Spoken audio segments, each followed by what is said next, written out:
Oh, hello, me old chums. Survivor Jive back again for another Jive Talk. Just want to let you guys know I'm going to do these Jive Talks at this time. There's 2100 hours by British time every other Sunday, unless I say otherwise. So I'm going to try and make this regular. So I know people like regularity when in terms of streams, so you know it's coming. Well, this has become my slot now. It's Sunday nights, but it probably won't be every week. It'll just be every other week. Unless I say otherwise, but I'll usually give some notice anyway for people on my social media.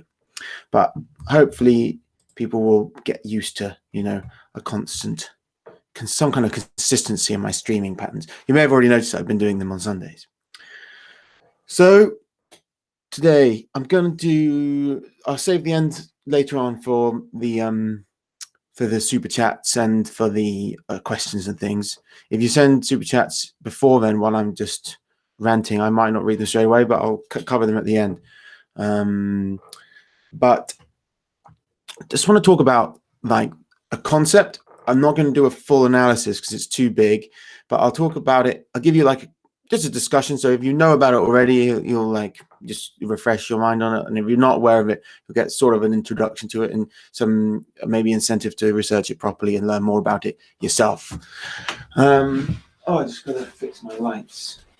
There we go, a bit more light. Now you can see what's going on.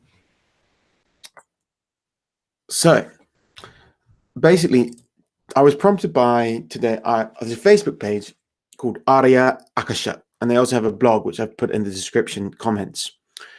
And they're really good. They are part of a thing, I think they call it NAS, which is like an organization where they are committed to analysis of cross-comparative, religious comparison mainly between Vedic, that's what the A stands for, Aryan, and then the Nordic stuff. So sort of Vedic, Adic comparisons in their religious practice. So because they consider these two different Indo-European religions to have some more obvious parallels in the sources. And it's a good one. It's called Ghost. The posts is a series of very long posts called Ghost Division. And it's talking about the einherjar of Odin in the first one. And it's talking about this parallel between Shiva or Shaivites, like the devotees of Shiva in India, and what we know about devotees of Odin and the cult of Odin. And a lot of what I read in that blog post or that Facebook post is very similar to what I've been reading in a couple of books. One, I've mentioned them both already in other streams. One of them is Chris Kershaw's The One-Eyed God and the Indo-European Menabund, and the other is Mitra-Varuna by Georges Dumezil. And both of them are really, really good books. I highly recommend them both. It's great for understanding, some of the Indo-European backgrounds to Nordic religion. But also, I mean, some things in them, maybe they were questioning, even the authors would question, like, there's other things. It's not black and white. When you say, like, people want to say, like, Odin is mythologically equivalent to this god in Vedic India or in Rome, whatever. Well, that can be true, but that doesn't rule out the potential for him to also be mythologically cognate in another sense to a different deity in another aspect. So, I mean, in one sense, I'll go through this. In one sense, there's this. He is equivalent to Shiva, or Rudra is the Aryan version of Shiva, because Shiva isn't in the Vedic Aryan sources. The word Shiva, the name Shiva probably, the god Shiva probably came in later, but the duality, like the two gods combined, Rudra, Shiva, is like two aspects of the same god, just like Mitra and Varuna, which is what the Dumezil book's about. And like Varuna is like the shadow of Mitra, kind of the same way Shiva and Rudra have like one's the shadow of the other. But both Rudra and Varuna are mentioned in the early Aryan sources, the Vedic sources, I should say. And yeah, I mean, both they're good arguments to say either of them are parallel to Odin in different respects. And I made my own theory. I wrote on a blog post on Survivor Jive blog saying why Odin is parallel to Brhaspati. And I stand by that. Some people say, no, because he can't be if he's parallel to X and Z. But as I say, there's different aspects of him.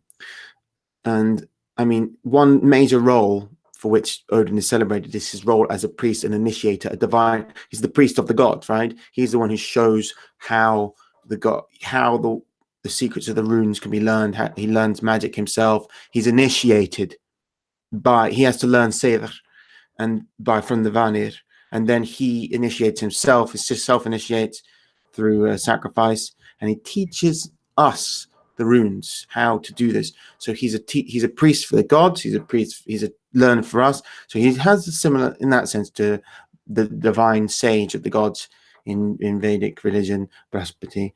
But yeah, that's just one aspect of Odin. It's more complicated. So now what I want to talk about is this Menabund thing. And where do I begin? Well, I'll get a bit of Kershaw's book first. I can try and I haven't got everything, all the quotes lined up that I want to read, so you'll bear with me. But so yes. So in Kershaw, she writes that about Varuna, the god. When the god Varunaya in Iran, the Iranian sources, back up what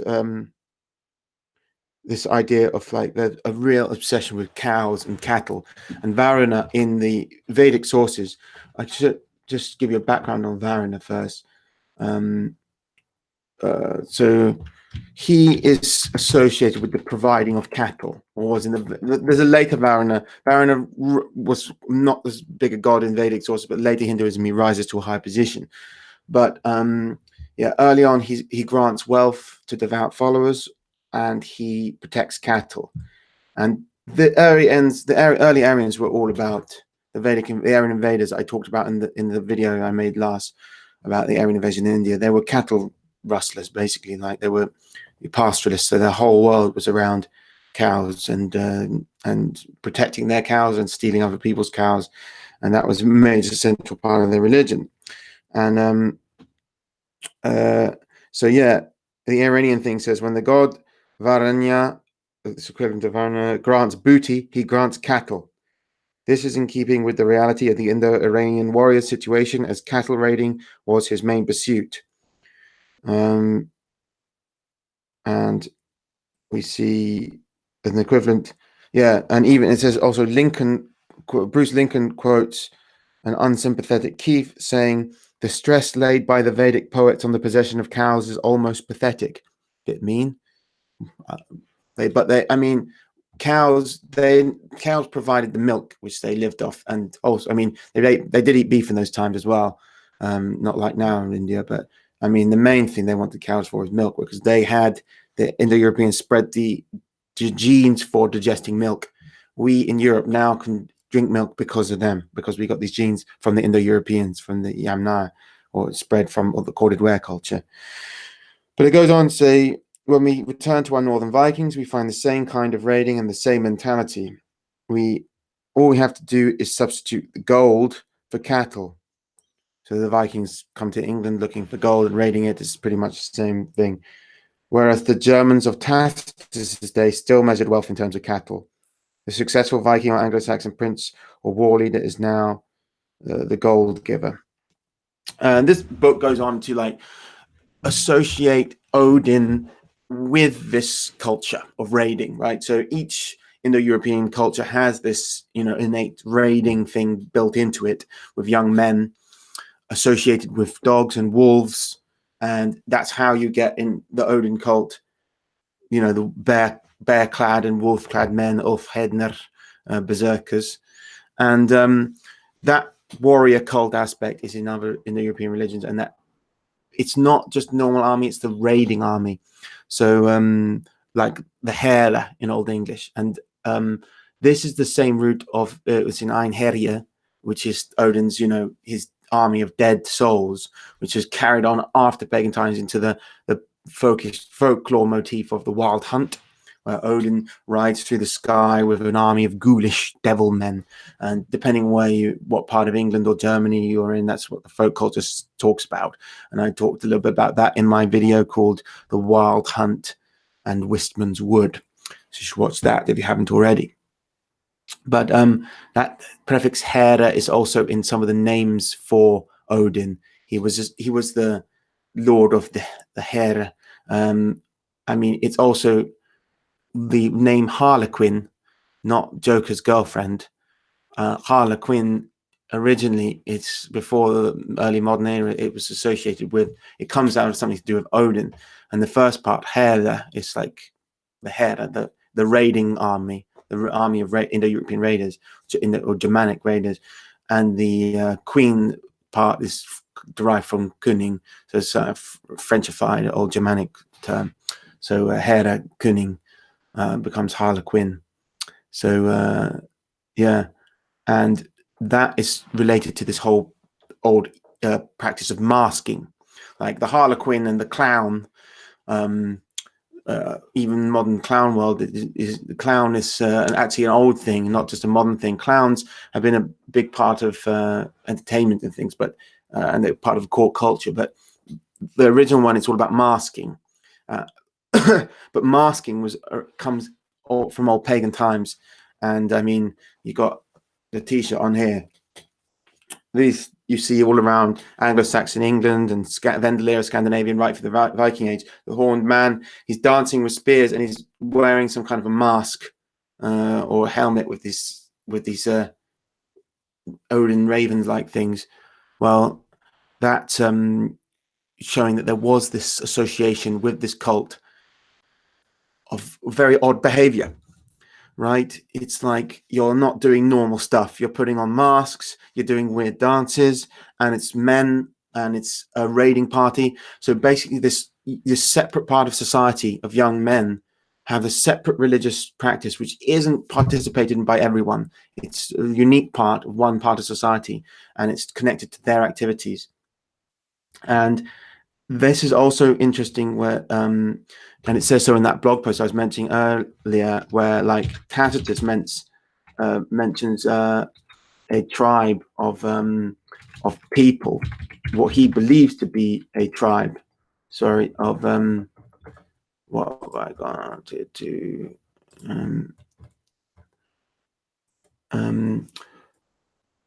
he talks about I can't remember what it's called, the Heri, I think they're called. And he's probably wrong. Basically, he probably saw like a tribe, like some Romans saw a tribe of like, or saw a group of these like raiding like party warriors and said, who are they? And then some Germans said, oh, they're Heri, meaning like they're a raiding army, the cult of the Odin cult. And then Tacitus then relates, oh, one of the Germanic tribes is called the Heri, and they wear black paint, and they black themselves up to make them more terrifying. Well, that was probably not unique to one tribe. There wasn't one tribe. It was just the cult within that tribe. And it might, from the Romans' perspective, from the outside, look like something like a separate tribe, because these men are all doing something totally different from the rest of their tribe doing. So he says that they do it they black themselves up, and that this is terrifying for their enemies. And they're like, it's kind of like what we hear later on at Viking Age about berserkers, like they're just wild for battle, but instead of wearing bearskins, they're like covering their faces with, it's the same principle as wearing a mask. You're losing yourself and becoming something else. And Kershaw writes in her book that, or her essay, whatever it is, more like a book, but this is like a practice in many cultures where you're like, you lose yourself and become, like in a shamanic way, like part of something else. And this is like the einherjar, the army of the dead, should be seen as something that is occurring on earth. Like when the men blacken their faces, they're becoming the souls of the dead, and they become Odin's army of the dead, of like, they can't die, they're already dead, they're like empowered by the souls of the dead, they become demonic. And it can't just be camouflage. It can't be because they're not like using elements of surprise all the time. It's like something that they you know, the way they fight, they didn't really fight at the night so much, but they could do. But it's not also just to like terrify enemies, because if you're doing it to other Germanic tribes and they're doing it too, then they're going to expect it, right? You know, you've seen a guy in black face paint before, maybe you're not going to be so scared. But it is more likely not about scaring them. It's about empowering the fighter. He puts on a mask or the paint on his face, and he becomes something else. He becomes empowered by that souls of his ancestors or something. He becomes part of Odin's army of the dead. And that's quite interesting. And yeah, now that in this book, Mitra-Varuna, he talks about similar weird cults in India and in Rome. So in Rome, they have the lupercalia, which is like at one time of year, there's this festival where these guys just come dressed like either almost naked or wearing nothing, or then they just run around with and start whipping all the women. They run into town. The loop part in lupercalia means wolf. And this is like this ancient thing in Rome that went back to the beginning. Like it was associated even with like the founder of Rome, with Romulus, who was suckled by a wolf. And the Romulus and Remus myth has that element of that early Indo-European thing. It's got the two twins who, the progenitors of the race, which is in many Indo-Europeans things like Hengist and Horsa for the Anglo-Saxons. You get these divine twins that start everything off. But these lupercalia guys, they whip all the women to make them fertile. And they do things that men don't normally do the rest of the year round, but it's still considered religious. I mean, like running around, semi-naked or naked and whipping women is not acceptable behavior in Rome any day of the year except during this festival. And it's this group of young men who do it, and the cult itself of that lupercalia is associated with a specific god. And that is in contrast to like the god of order of the rest of the year, like who they contrast. So he's contrasting the luperci or loop of the other from this like chaotic, like alternative thing with like the normal ordered god.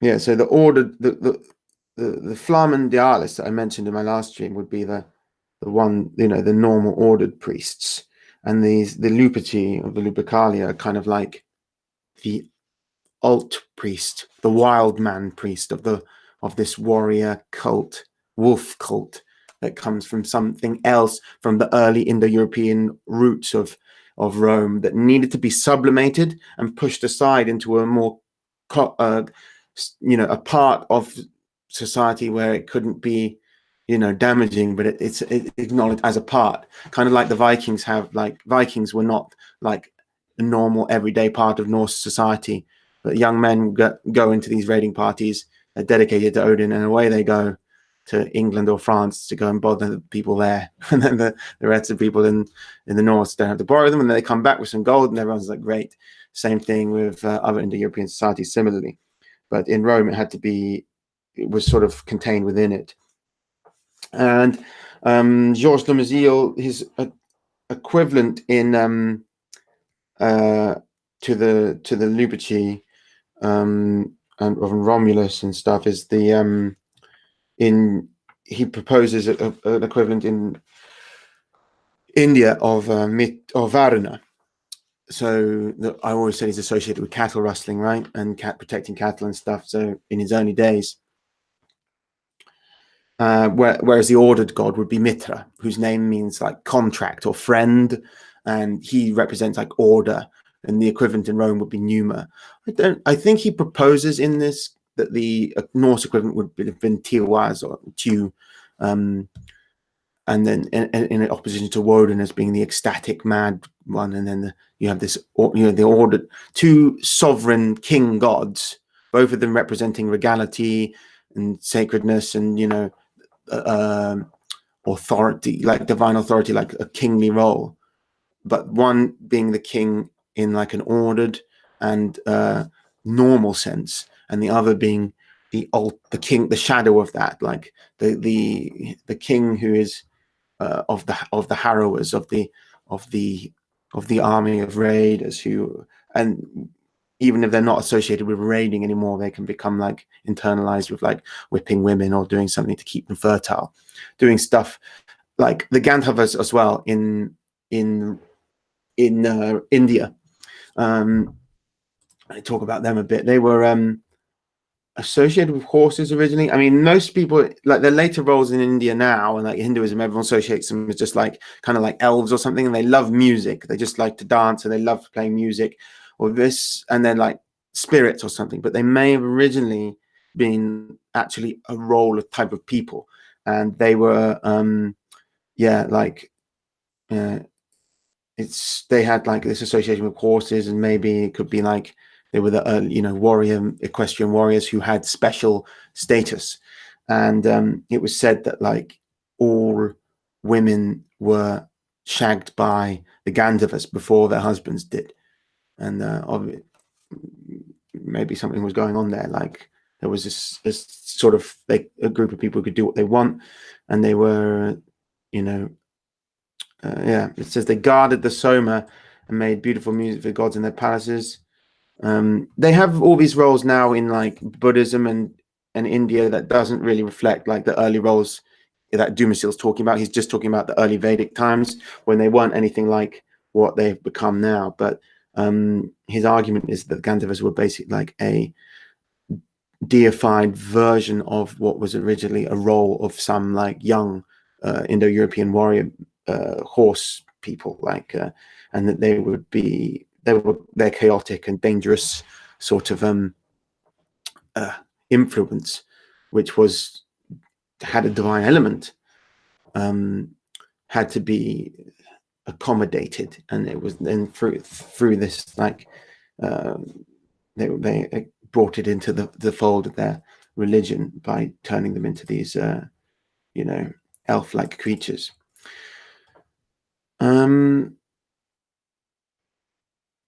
But the other thing that has been suggested is that we should associate what this Arya Akshasa blog was saying, is that they should be associated more with, we should associate Odin in this warrior band thing with Shiva, because like some like of yogis and Shiva devotees in India, they have like you can see like sometimes you see these photos, you're not familiar with Hinduism, like sometimes you see those guys like with like weird natty dreadlocks, and they've got white ash all over their face, and they're doing weird stuff like eating like, well, they're sitting in graveyards, or they're like starving themselves and doing all these weird stuff. These guys are like holy men who are devoted to Shiva, and Shiva is kind of like, he fits this description of what Dumezil was talking about a bit more than Varuna in some ways, because Shiva's kind of like this shadow of what was it, Vishnu? I've forgotten, but he's like a shadow god. Like he in the Trimurti, like the three. There's like one is the creator. There's Brahma, Shiva, and Vishnu, and and Shiva's the destroyer.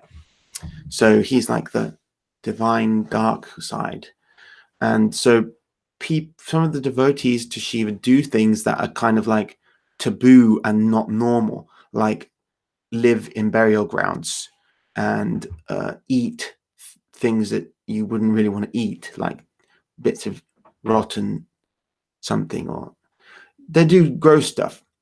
And sometimes they also do stuff like smoke loads of weed or something like that. Like that is not normal. That is not normal. You know what I mean? It's like we've seen the same pattern. Like what normal laws apply in that society do not apply to this cult, and especially during certain festivals. And it's just like the lupercalia, it's that kind of thing. So although Shiva himself wasn't an Aryan god from the Vedic times, he had that version of him, which was Rudra, and Rudra Shiva is like a dual god. They go together. Like they're kind of like the same deity in a way. So yeah, and that's what that essay argues, actually. I don't know. Maybe I should read some out from it, but I haven't chosen a quote to read. It's pretty long. And it's very good. Yeah, Arya Akasha. Arya Akasha. I posted it on the my Survivor Jive Facebook if you can't find it. So you just check out that page and read through some of this stuff. Yeah, as we demonstrate, the terrifying Igir, that's another name for Odin, means terror, and Bhairava, that must be a name of Shiva, Lord of the worlds, the one who is Rora. Rora, the name Rudra, the Aryan name Rudra, means the roarer. And there's also the name Hrödr. Sorry, I pronounced that wrong. Hrödr. It's Old Norse for roarer as well. So that's a name for Odin. So there's association with like screaming. Like remember when Odin screams when he takes the runes? There's this like dark side of Odin, you know, which doesn't make sense if we think about what's divine. Like why would you worship something dark? But this is actually in a lot of Indo-European religions, there's this dark side of the highest god. And in our Germanic version, it's Odin. Now, Odin has become the main god in later Germanic religion. He was always an important god in Germanic religion, no doubt, but he's become especially important towards the end. And that might be because they needed this kind of warrior god of the army, of the raiding party of the Vikings. He was important to them because they were fighting a lot at that time. Maybe, but he is the wielder of the spear and the flaming eye. Balagir, also well known, is a Shivite element, accompanied by two wolves. Both of them. Okay, so Shiva must have been accompanied by two wolves. Husband of the mountain goddess, Frigir, or Umapataya, and who is the wandering harrower of the storm wind. The accompaniment of the most mighty of deities in both Indo-European cultures, mythological perspective, by an armed force of dead but not warriors, is yet further evidence of the underlying fundamental unity of both Vedic and Edic religion. So Shiva also has this association, apparently, with the dead. That's why a lot of his devotees go to graveyards and do stuff there. And apparently, there's this association with dead warriors, which I haven't looked into, but I said I was only going to give like an introduction to this topic. It's not an in-depth thing. This is just a live stream after all. But I hope I've given you like some background on that. Maybe I can find a quote here that's in Mitra-Varuna to reinforce some of this stuff.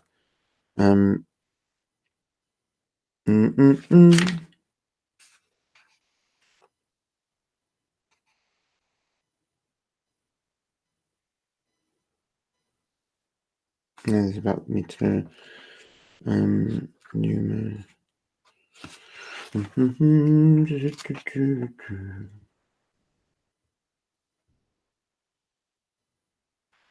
Remember, I will read your super chats, but not immediately. Only when I've finished all this.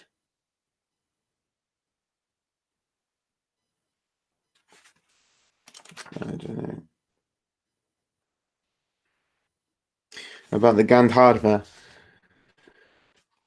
The early hymns and rituals are not hostile to either singular or plural Gandharva. They regard them not as demons, but as genies, who have their own life and customs, and with whom it is best to maintain good relations. The fundamental opposition between Brahman and Gandharva surfaces on occasion, however, for example, in the lines of the Rig Veda, in which Indra is celebrated because he has smitten the Gandharva into the bottomless darkness, and has done so on behalf of the Brahmin so that they may prosper. In this sense, it seemed like that this is symbolic of like a time of year, every year that there's a time of festival, something like the lupercalia, where the Gandharvas could do their stuff, and then Indra, the thunderer, comes and says, go away, Gandharva, and then they can go back to going the normal order of things, which was ruled by the Brahmin caste, who are the priest caste. Whereas I suppose the the Gandharvas were probably someone's of the Kshatriya class. This is a great book as well. It's really important in the history of Indo-European comparative studies.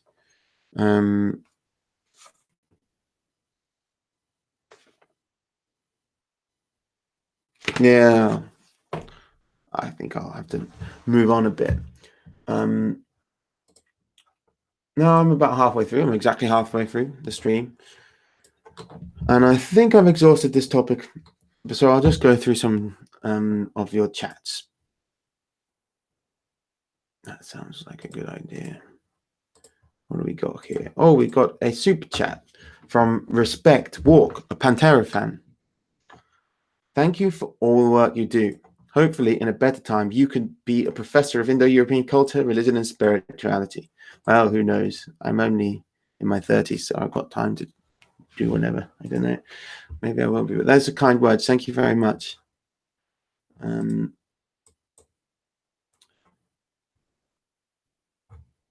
Now then, any other things? Don't buy into the moral good and evil. I think Thor was more important than Odin, says the Thin Red Line. Well, I certainly think that in some ways he was. Like, Thor is, like, Indra is the most important god by far in the Rig Veda. Like, Indra's not that important now in India. But like we can see that in Rome and Greece, the thunderer god became the head god of the pantheon, right? Jupiter, and Zeus. And I know, like, the thing in comparative mythology, like, there's kind of three ways you've got to think about the comparatives. One is the literal linguistic cognates, so like the way that perkele and in perkinos are cognate names. Then secondly, there's like functional cognates, which is in the sense that Jupiter and Perkinos are functionally storm gods, and Thor and Indra. And then there's thirdly kind of like the metaphysical sense, like what other roles they take, like, because Zeus is the head of the pantheon, and also Odin is the head of the pantheon. But one was originally a thunder god, and the other was originally this kind of dark, magic god. But they both now occupy the regal, the divine regal position of head of the pantheon, the Lord God, the highest Lord, which is also a function as well. So it's like, that's why when you talk about cognates, it's not there's always one equivalent. It can be more complicated because there's been thousands of years of diversification, and new roles are attached, and sometimes two gods get merged together, or sometimes one god gets split into different elements and gets turned into two gods and things like that. So it's quite complicated. So I don't think it always matches up making a perfect one-for-one thing. But yeah, Thor was really important. Like, we can see that all the Thor's hammers, and like I think in practice, like if you could go back in time and walk around like Scandinavia, you would see a lot of Thor worship.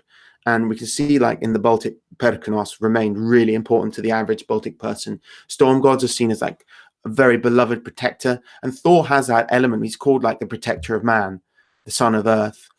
He's very dearly beloved by common folk, and that's probably how in Rome, like, and in Greece, he ended up taking on the lordly, the divine regal qualities. And in India too, like the Rig Veda is clear that Indra was he was definitely like he was very beloved for his role as a protector of cattle, and protector of herds of cattle, the key, like, giving them what they love the most, that cow, and also like striking down their enemies. He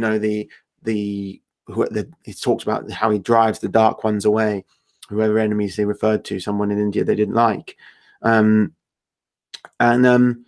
Yeah, he's a thunderer, but he's also called the King of Heaven. We don't call Thor the King of Heaven, but like, he's not seen that way. He's not really. I think that Odin is more like the King of Heaven than Thor is. But like, it's shown, like, obviously the storm god is really important, and he's seen as like a god who loves people. like who loves his people and protects them. So in the Rig Veda, they pray like, Indra, let his protection be ours alone. He's our God, only us. We will have Indra. No one else will have Indra's protection. So he's seen as like a folk god. He's, you know, he loves your people. Like the Germans, it said, believed Dona to be their ancestor. They believed themselves to be the descendants of Thor. So they probably had a very strong, close relationship with Thor. That probably wasn't the same for the average person, Odin, but I think that Odin is, you know, had this, there was a time of year probably originally when Odin's, it was probably Yule or something like that, when Odin was really important. Then all these people put on masks and became like, it's, you know, they literally became in their soul and in their spirit and in their mind, and how they, from their perspective, if you're an atheist you wouldn't understand, but in the religious worldview, they don't think they're playing a role. They're not playing the role of a dead person. They literally become like one of the souls of the dead, or the spirit of a wolf when they put on the wolf thing and stuff. And they are then Odin's army. And this, that, you know, probably just grew and grew in the cult, and Odin became more and more important in Germania until he reached the heights he did of the Viking era. So I'd say you're probably right about that, the thin red line.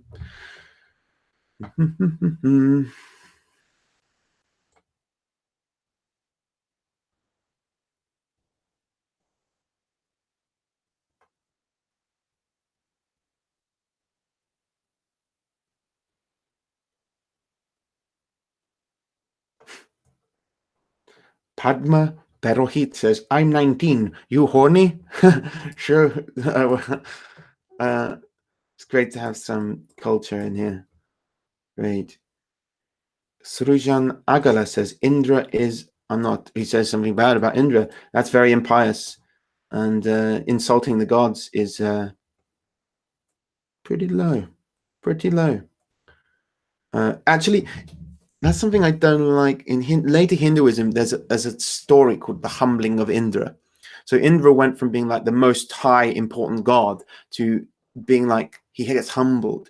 And Krishna means, like, his name literally is cognate with an old word meaning like dark, like a dark one, a dark thing. So Krishna is not in the Rig Vedas at all. He doesn't even exist until later. But now Krishna is a really important god. He's seen as the perfect manifestation of Vishnu. But Vishnu is an Aryan god in the Rig Veda. But Vishnu wasn't even that big a deity. He was just seen as you know, a friend of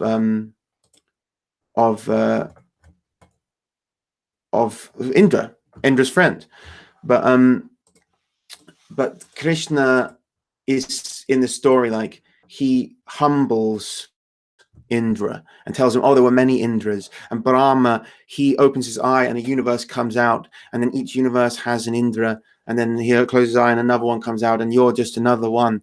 And Indra is just like seen to be just like human, very, you know, contingent and inferior compared to, you know, Brahman and Krishna. But that's not at all what the Aryan religion was like. Indra was the big man, the big god, and later on Hinduism, you know, reshuffles the pack and like makes Indra not so important. And now you don't really worship him so much.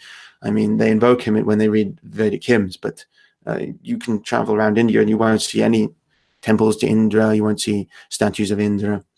So maybe that's why this person in the chat was insulting Indra, because he doesn't like him.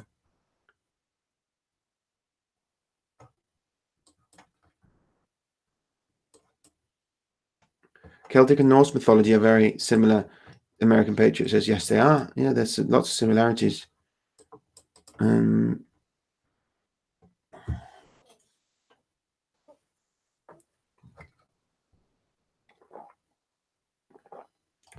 I reckon all gods begin as folk memories of great men. Yarborg, you have been completely brainwashed by euhemerism, Christian euhemerism. I've said about this in my speech on, like, you know, the origins of national myths and stuff. But you can't believe euhemerism was already.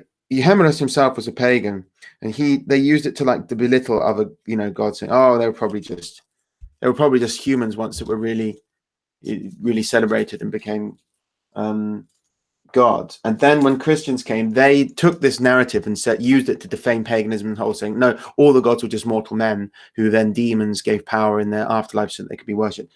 And now some actual modern pagans, say this, like, just say it like that. That's not what pagans thought, and it's not true. Like, because as I said, there are mythological cognates that go back way, way, way back, thousands of years back, like to Indo-Europeans time, proto-indo-european times. So, got my Easter egg here. It is Easter after all. Chocolate egg.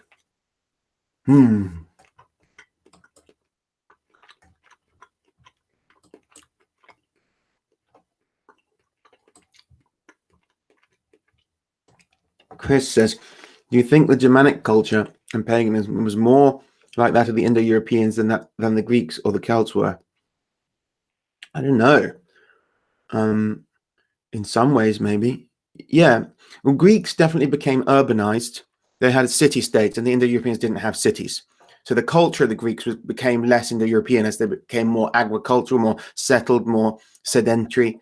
And the Celts loved chariots and chariot fighting and chariot racing. That's very Indo-European. So in that sense, the Celts were stayed very Indo-European that way. But it's different things. You could take it case by case thing. Some things stayed more. I mean, the people who stayed the most like the Indo-Europeans. Excuse me. What's in this egg? The people who stayed the most like the Indo-Europeans for longest are the Scythians. They were very similar in their lifestyle and their culture to the original Indo-Europeans for a very long time.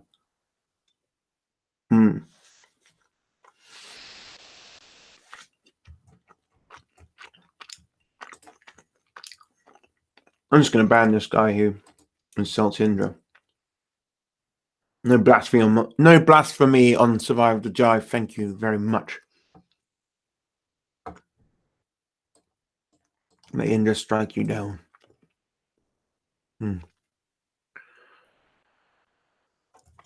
Someone called me a coward.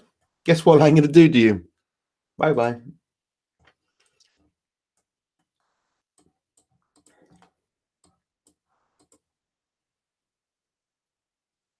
Well, don't eat a lot of chocolate. It will ruin your teeth, Survivor Jay. Okay, thanks, Mum. It's Easter. Come on, I can have a chocolate.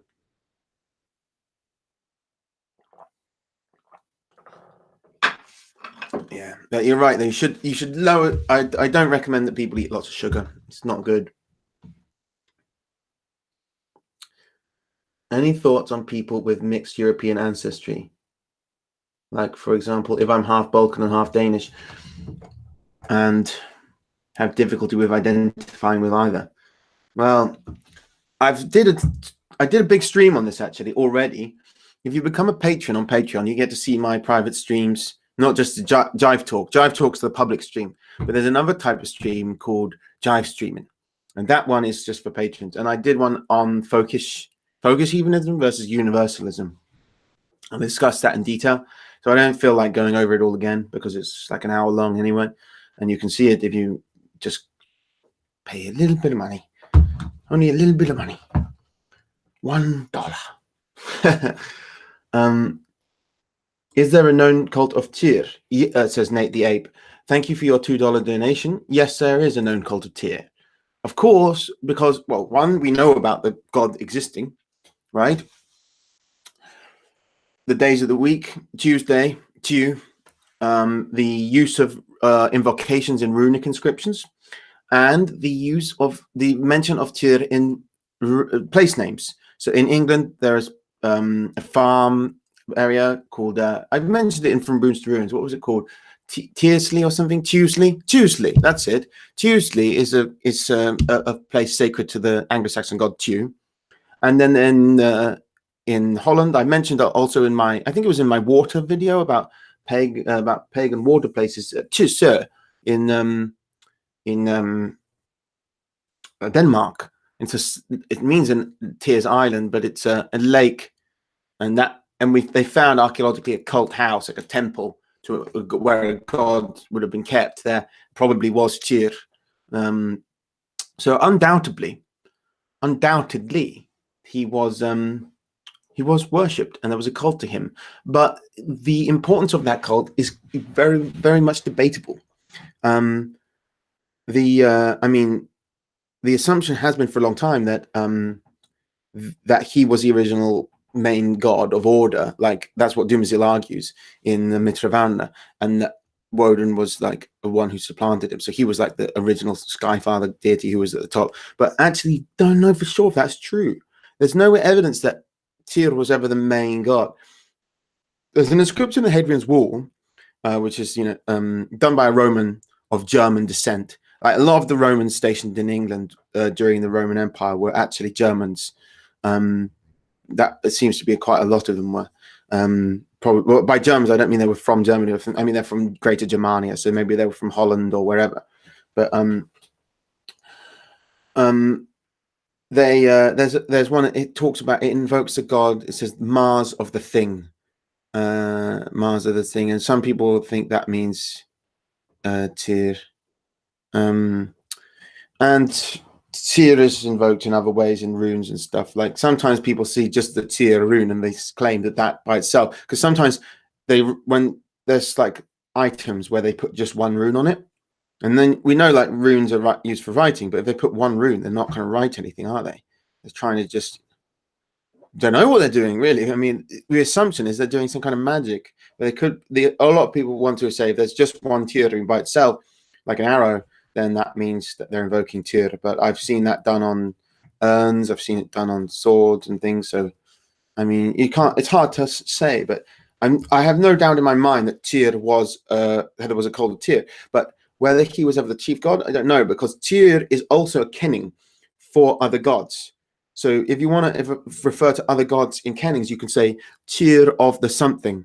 Like, this kenning for Tyr was Mars of the Thing. But in Norse, you can say like Odin is the Tyr of the ravens or something. But that you wouldn't ever say that Tyr was the Odin of swords or something. That would never happen. You don't invoke other gods using the name of Odin, but you do invoke any god using the name Tyr. Now, why is that? Because probably the word Tyr could just mean God in some ways. In which case, we don't know if the word Tyr always refers to Tyr as a god. It could just mean a god that we don't know which god it is. It gets a bit complicated, and I don't want to get into it too much, but I've got a friend who has some interesting theories on it. Maybe I'll get him on the stream sometime to discuss his theories if he feels like it. I got some super chats. Baron Munchausen, do you prefer Stoicism or Romanticism? I suppose Stoicism. I did say in my poetry video I don't really believe in Romanticism. And another one, thank you for that super chat, by the way, Baron. And then this one from $2 from Aldgartersol. Cheers, Jive. Have a good day. Thanks. I just had a really long day. It's nighttime here. I've driven long way today. I've driven from, maybe by American standards, not long, but I mean, I was driving from about 10:30 in the morning, and I got back home at, I don't know, 6-ish. So yeah, quite tired. Driving is tiring. Just eating up that road. Gary Powell, great show, mate. Thanks, Gary Powell. Linus asks, does ancient Egypt have Indo-European influence? Well, there's chariots in ancient Egypt, and chariots were invented by the Indo-Europeans. So yes, there's horses in ancient Egypt, and horses were domesticated by the Indo-Europeans. So yes. What's more, some mummy had an R1b haplogroup, and that was probably spread via Indo-Europeans. But that doesn't mean that the Indo-European people went into Egypt directly. I mean, we know the Hittites were fighting with the Egyptians a lot, but that doesn't mean, like, haplogroups don't. We watched my video on haplogroups, like, they don't mean an ethnicity. So some people want to say that King Tut was white or something because he had an R1b haplogroup. No. King Tut was Middle Eastern racially. He wasn't a white person. And all the Egyptians were not white. They were just Middle Eastern people. If you saw them today, you'd just see a Middle Eastern guy. They looked Middle Eastern. They were genetically Middle Eastern. They were just Middle Eastern people. like Egypt is now. They weren't a great, I mean, they were a bit genetically different to modern Egyptians, because modern Egyptians have a bit of sub-Saharan African admixture, and that came in over time, mainly during the medieval times and the Roman times, maybe, but not before. Not so much before, anyway.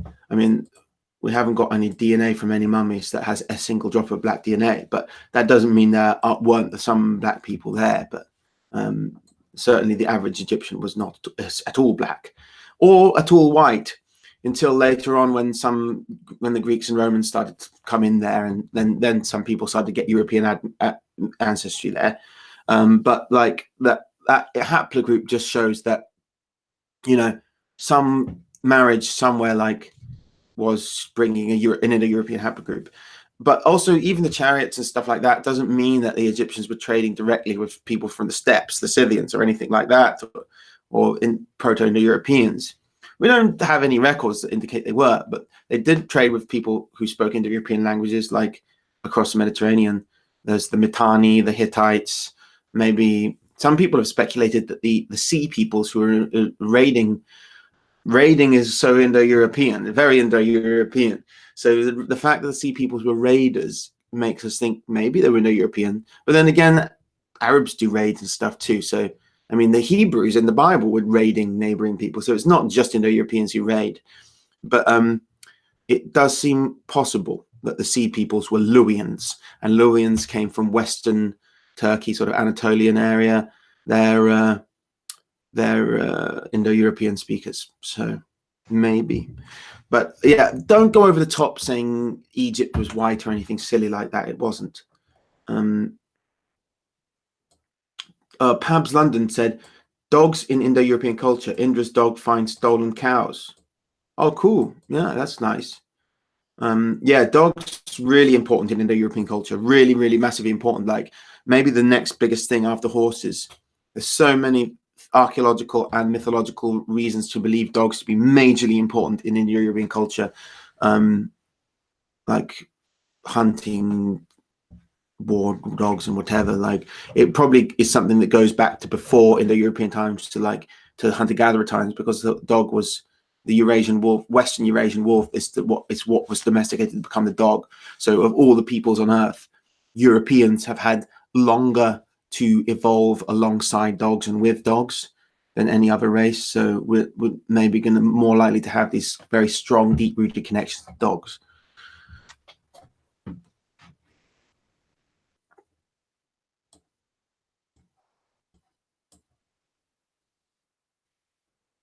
Kisa says, I'm R1A Z93. Are they brothers to you? What? Like, just watch my video on haplogroups, please, because I can tell from what you are saying doesn't make any sense to me. You have to know what haplogroups are. Haplogroups don't show your familial relation. They don't show, like, they don't show your genetic similarity to someone. Like, none of my cousins on my mother's maternal side have the same haplogroup as me, but they're still my cousins. Like, you think that someone who has the same haplogroup as me is more related to me than someone who actually is related to me? No, that's not what relationship means. Like blood relation, it's like shared DNA, not just these tiny markers that make up your haplogroup, but the whole genome. So anyway, I'm not R1A, I'm I1, native European haplogroup.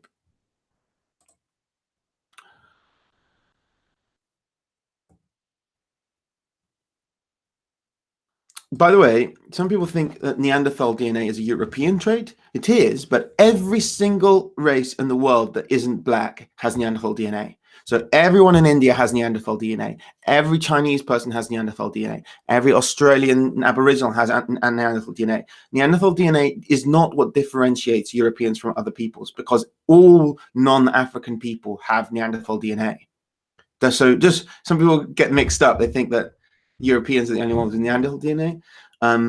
What is different from Europeans from others is that people in Asia have also got DNA from other creatures, other hominids, human species, like Denisovans, for example, and also other ones that we don't even know, we haven't even given the name to them yet because we haven't got the skeletons. So we're the only ones we got skeletons from, of all the different species that we know that humans have mixed with, is Denisovans and Neanderthals, and then you can take the DNA from the skeletons, and then you see that's the same DNA that's in modern people. But we can see that there is other non-human or different species of humans mixed with other races in the world, but we haven't found skeletons that match what that DNA comes from, so they haven't given it a name yet. They call it ghost populations.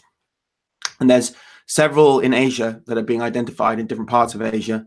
So, and then there's also some in Africa, or at least one in Africa. So over time, archaeology will reveal more. Hopefully they'll find more bones, sequence the DNA, and we'll find out what these organisms were that have contributed to these other species. Because as far as I'm aware, there's no ghost population signal in Europeans. Europeans are just Homo sapien mixed with Neanderthal and no other animals, organisms, or whatever you say.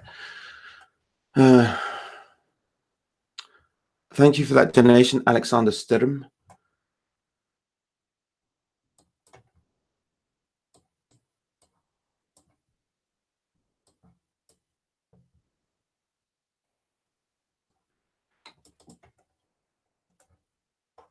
And there was just, someone's pointed out, Chancellor Fedner, there were different variations of Neanderthals. There were probably races of Neanderthals. Very, very true. Neanderthals had existed outside Africa for tens of thousands of years by the time Homo sapiens left Africa. So they'd already had an enormous amount of diversity and different parts of different Neanderthal. I think most of the Neanderthal breeding events all happened within a certain area between the Middle East and Europe. Not in Asia.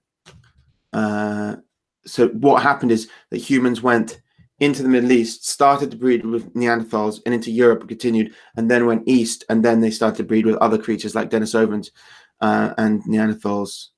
And I think Denisovans and Neanderthals may have interbred with each other too. So actually the story of human history is already looking really complicated, and is going to get a lot more complicated. And the media always want to try and make it into and package it into a nice, clean narrative that's as close as possible to the Garden of Eden narrative that people are used to anyway. But it's not going to be anything like that narrative. It's going to get really, really complicated, and there's probably all kinds of different species breeding with each other, then getting separated, then breeding again, and then mixing, and then another species come and one of them mixes and the other doesn't, and then they, you know what I mean? It's just going to get really complicated. And the big picture will emerge more and more, and everyone will get more and more confused by it as more and more information comes out.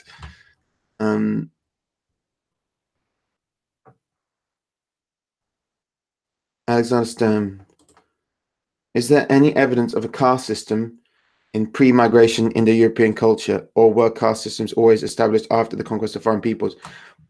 Pre-migration Indo-Europeans? I don't understand what you mean. There's always migrations all the time, so they were pastoralists, so they were moving around all the time.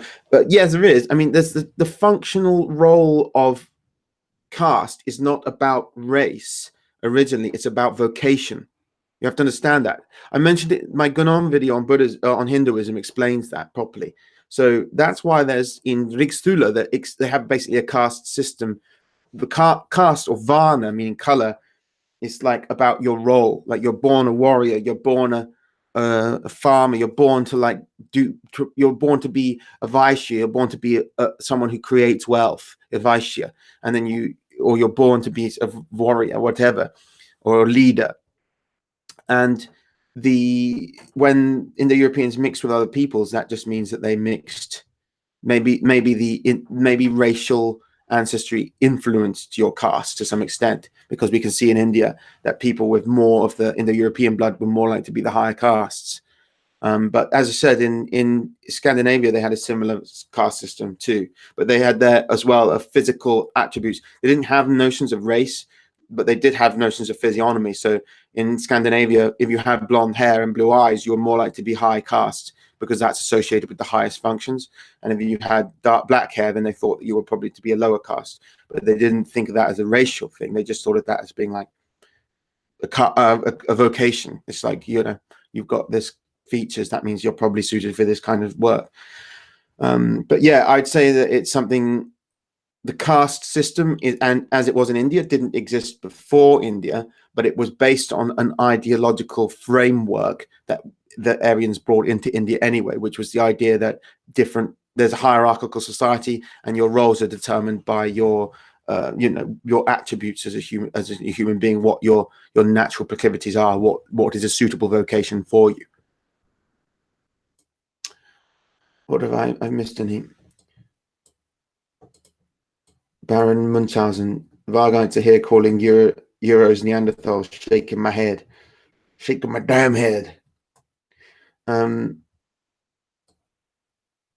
What do you, Bullet Bill, what do you think of Indo-European martial arts? I don't know what you mean. I mean, yeah, there's fighting styles all over the place, but they're not Indo-European. It's just a fighting style. Like it emerges in Persia. It's no more suitable for me than it is if it emerged in Japan. It's still made by foreign people. It's not just because they happen to speak a language that's more closely related to English. I don't think that I should therefore do Persian fighting style instead of karate, whatever. If you want to do fight, just do boxing, British boxing. That's Indo-European for you. Boxing's great, and MMA as well. MMA, just smack people in the face. That's all it is to it. And then tell you what else you got to do. You got to smack that bloody like button, smack it, and then not the subscribe button right on the bonce.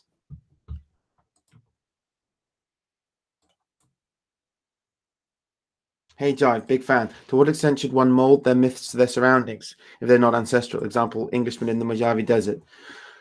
Well, I mean, yes, I mean, but it has to be natural.